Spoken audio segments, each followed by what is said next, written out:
पहली चीज़ भाई मैं तुम्हें बता दूं, अगर तुम कहीं और कंट्री जा रहे हो तो भाई सही है, मेरे हिसाब से बेस्ट है, कोई दिक्कत नहीं है।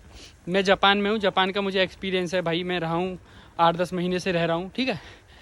तो सिर्फ और सिर्फ तुम्हें स्टार्टिंग के 3 से 4 महीने तुम्हें दिक्कत होगी, और कंट्री में भी होगी, क्योंकि जब तक कोई इंसान पहुंचता है वहाँ पे, ठीक है, तुम पहुंचते हो किसी कंट्री में, वहाँ पे तुम्हारे लिए स्टे के लिए कोई नहीं है, या तुम्हारी जॉब नहीं है, तुम्हारी जॉब लगती है पार्ट टाइम, उसके बाद तुम्हें जाए तुम्हें, तो जब तक तुम्हारे पास बहुत स्ट्रगल है, 3 से 4 महीने तुम बहुत परेशान रहोगे। तुम ये सोचोगे कि यार मैंने ना लाइफ में जो डिसीजन लिया है ना, वो डिसीजन मेरा सबसे बेकार था इस कंट्री में आने का, जिस भी कंट्री में तुम पहुँचे हो, ठीक है।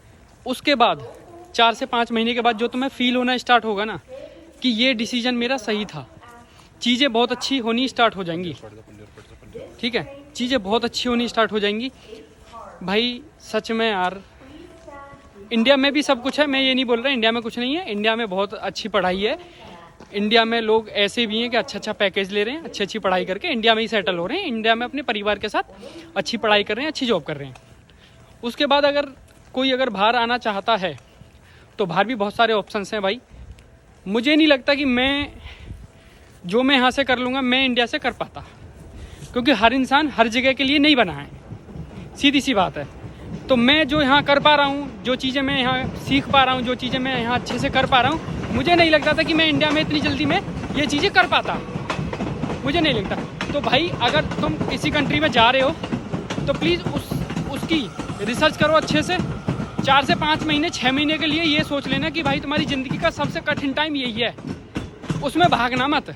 अगर तुम उसमें भाग गए तो तुम्हारी ज़िंदगी ख़राब हो जाएगी, सच बता रहा हूँ मैं, क्योंकि ना तो यहाँ के रहोगे ना वहाँ के रहोगे, इतने पैसे लगा के आओगे। दूसरी कंट्री जाता है बंदा, पैसे लगाता है, फीस भरता है स्कूल की, कॉलेज की, ठीक है ना, तो उसके बाद तुम कुछ नहीं रहोगे।